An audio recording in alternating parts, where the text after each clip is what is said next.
The only one enjoying this kitchen right now is the cat.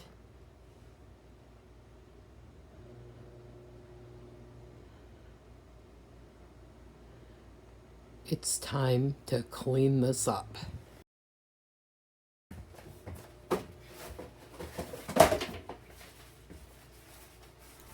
Time is one of the most precious things we have, but so often we don't realize just how valuable it is until we're trying to stretch it way too far.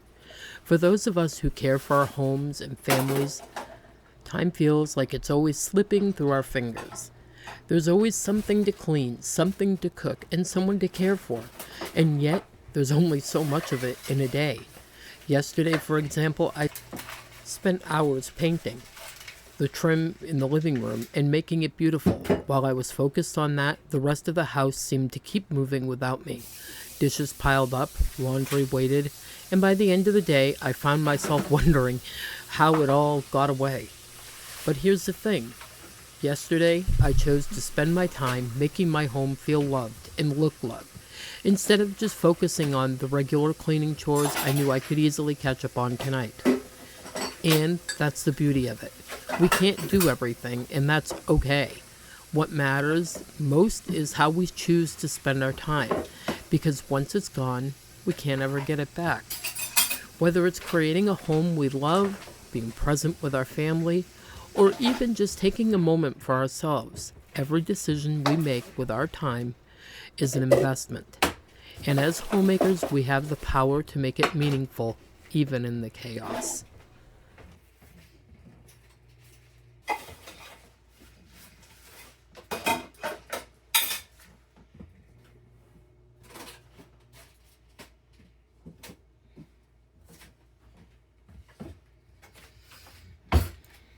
When my kitchen's a mess, I always start by taking out the trash. For me, getting rid of all the things that don't belong, wrappers, food, scraps, anything else that needs to go, makes the whole process feel more manageable.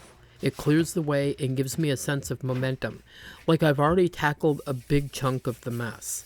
What about you when you're cleaning your kitchen, or any room really? Where do you start and why? Do you have a specific method or routine that works best for you? I'd love to hear what motivates you to dive in and how you like to get started.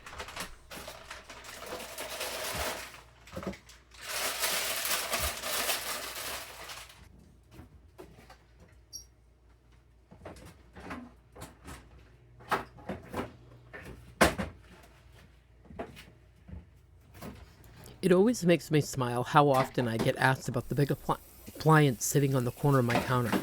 That is my portable dishwasher, and it's been a game changer for me. Unlike a traditional dishwasher, it doesn't hook up to the faucet or need any special plumbing to drain. It's completely portable. You can move it wherever you like. Some people even take them camping or set them up outside on the porch. For me, it drains directly into my sink, but it could just as easily drain into a bucket if that's what worked better. To use it, you simply pour about 6 liters of water into the top, and it runs like a regular dishwasher. It even has a UV cycle, which I think is pretty cool. You might occasionally see me rinsing my dishes in the video, but that's just a personal preference. Sometimes I run a short cycle and I like to give them an extra rinse before drying and putting them away. It's not necessary, it's just what works for me. I've had people suggest that I replace it with a larger built-in dishwasher, but for this season of my life, this little dishwasher works perfectly. If I keep up with loading it and running it regularly, I don't have piles of dishes, just the occasional pots and pans I normally would not put through a dishwasher anyway. It's made by a company called Comfee, which specializes in compact appliances. I first discovered it on another homemaker's channel, and after doing some research, I ended up buying this very same model she had. So that's the story of the little dishwasher on my counter. It might be small, but it's perfect for me and my home right now, and it saves me time.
If someone walked into your kitchen right now, this very minute, what do you think would be the first thing that they would notice? Is it something you're proud of or something you'd want to change?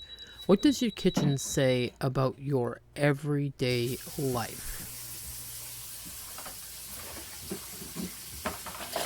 If someone walked into my kitchen right now, I think they'd feel welcome and at ease. It's the kind of space where you could sit down, make a cup of coffee, and enjoy a good conversation. But if they had walked in earlier this afternoon, they might have taken one look at the mess and thought twice about staying. The truth is, no room in a home reflects who we are all the time. My kitchen is a perfect example. Sometimes it's spotless, organized, and picture perfect. And other times it's messy, a true reflection of real life. If it were up to me, my kitchen would stay clean all day, every day.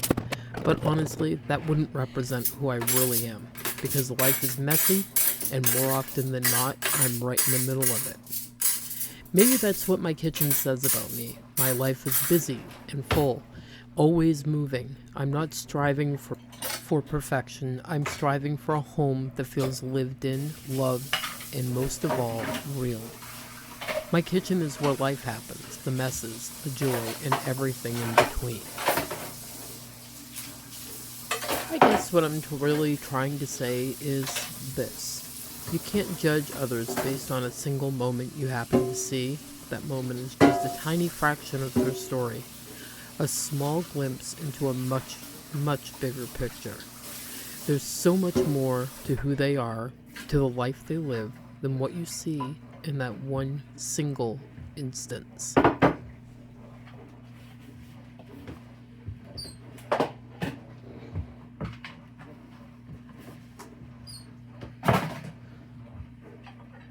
I thought it would be fun to switch things up today and play a little trivia game. Let's see how much you've picked up about me from watching my videos.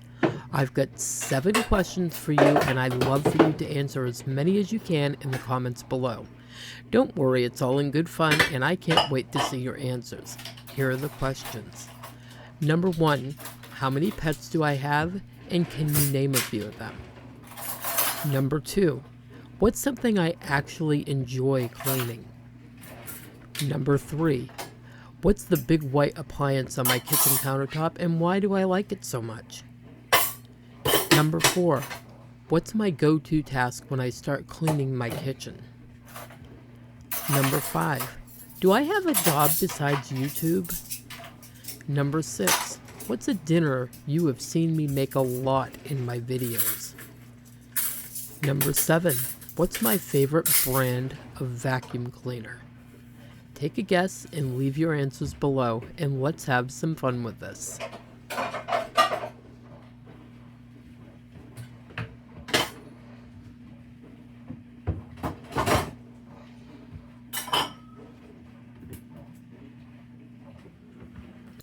There once was a woman quite spry and sweet who thought that her stovetop a marvelous treat. Each morning she'd scrub, polish, and shine till the surface gleamed like a mirror divine. "Why do you scrub it so spotless and clear?" asked her neighbors, who thought that it was quite weird. She chuckled and said with a wink in her eye, "It's so I can see my dear friend nearby." For when she was done and the stove gleamed bright, she'd lean in close with the morning light. And there in the glass with a smile so wide, her very best friend herself resided. So each day she scrubbed, not for the chore, but to greet her reflection she'd grown to adore. For the little old woman, her stovetop mirror was a friend in the kitchen who always drew near. Last night my son messaged me and asked me a question that reminded me of a story that I need to share with all of you, being that tomorrow is Thanksgiving for those of us in the United States. When I was in my 20s, a young wife and mother, Thanksgiving dinner was always an adventure, and not the smooth, well-planned kind.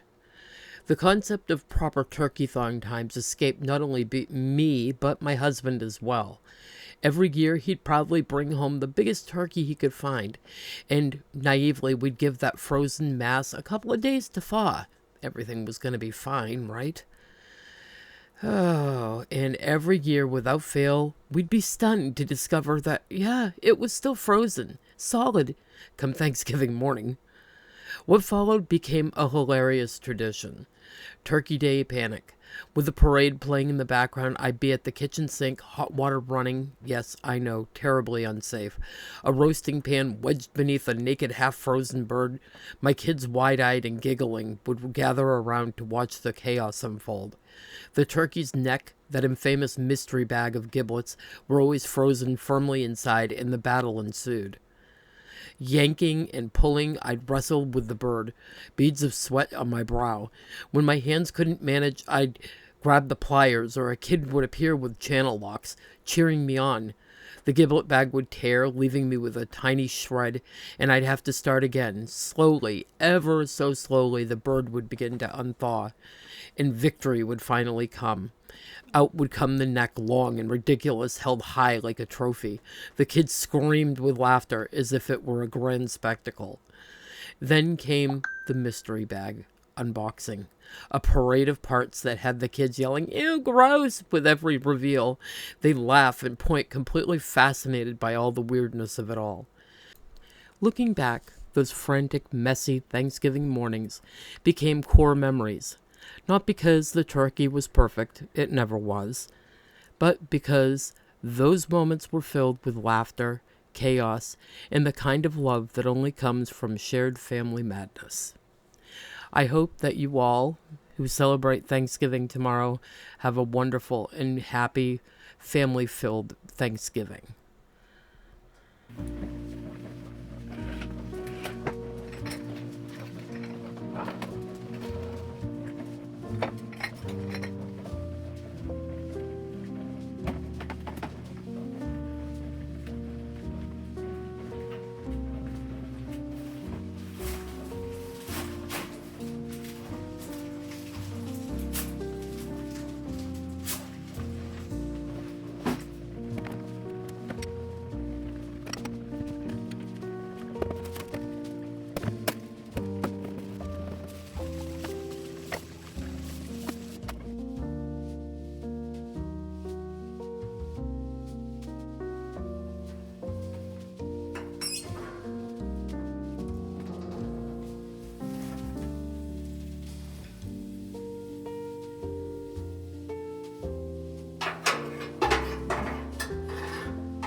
And this is why I wear gloves.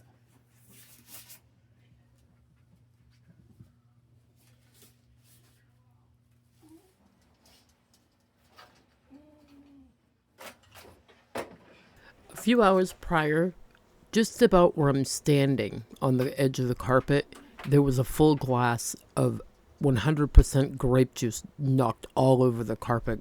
Greg went to move his hand and just barely touched it, and the whole thing just fell over.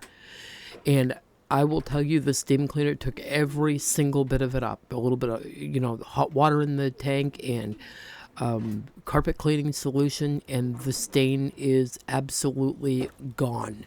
I am very impressed with the ability of the steam cleaner to pull things out of the carpet.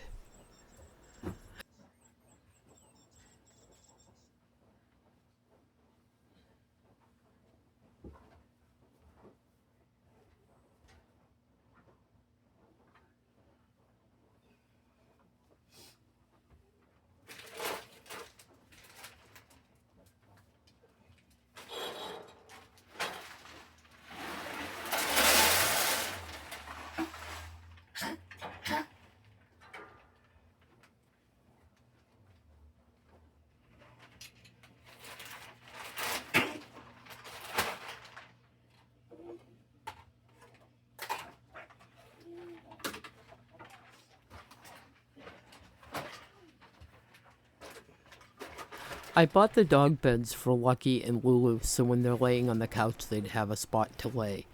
And as you see, Max. He's always laying in one of them when he's sleeping. And the dogs don't fuss with him. They just leave him alone because they know he is all the crazy. So if he wants the dog bed, he gets the dog bed. I'm mostly sure that if Lucky and Lulu could speak, they would legitimately tell you that if he is sleeping, to leave him alone. Let the baby sleep, because he just will not stop. When he is awake, he is on the go, climbing curtains, clawing at the dogs, chasing the other cats, chasing toys around the house, racing around. I think he makes my older dogs crazy. Lulu seems to like to play with him a little bit, and Lucky just sort of ignores him, but he won't fight him for the bed, that's for sure.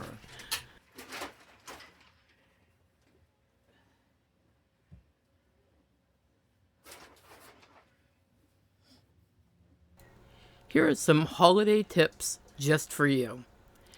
Decorate after your guests arrive. Don't stress about getting every decoration up before the party, because you know what? Hand your guests a glass of eggnog and let them hang ornaments or string lights. Call it a festive group activity and watch your to-do list shrink away. Did your guests call and they're going to be here in 5 minutes? It's terrible, and the house is a mess. Grab a laundry basket, sweep all the clutter into it, and hide it in your closet. But don't forget where you put it, or you'll find a surprise maybe next March or so. Are you hosting the holidays and there's always that one person that brings a plus one? Well, if that's the case, keep an emergency gift stash of generic gifts just in case somebody extra shows up. Mugs, candles, simple things like that make great generic gifts. Do you want your house to smell festive but don't feel like baking? Simmer a pot with water with cinnamon sticks, cloves, and an orange peel, and your guests will think you've been hard at work making cookies. Just don't forget to throw out the evidence. If you forgot a table centerpiece and you don't have time to make one, just grab a fancy bowl, some baubles, and a sprig of greenery. Ta-da! Instant holiday chic. Just call it minimalist decor.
I had just one orange slice left, so I decided to add a little festive touch by placing it in front of my candle and tying a bow around it. It looked cute, but as you saw, it keeps getting knocked over by me and the cats and anybody else who goes near it, and just wouldn't stay the way I wanted it to. So I think I'm going to sew the orange slice onto the bow to secure it. Just a quick fix with some thread to keep everything in place, or even maybe some hot glue. And now that that's sorted, I'm winding down for the evening, tidying up the living room and kitchen, and getting everything ready before I call it a night. Last thing I have to do is just vacuum the living room up, and I'm going to be looking forward to getting some rest.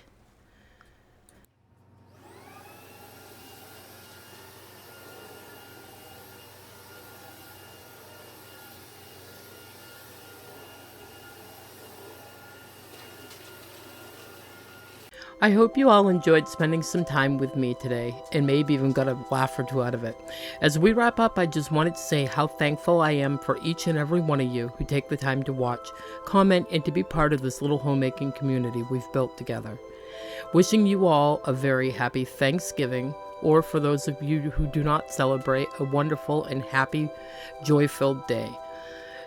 With love and laughter and maybe just a little bit of chaos. It wouldn't be the holidays without it. And as always, happy cleaning.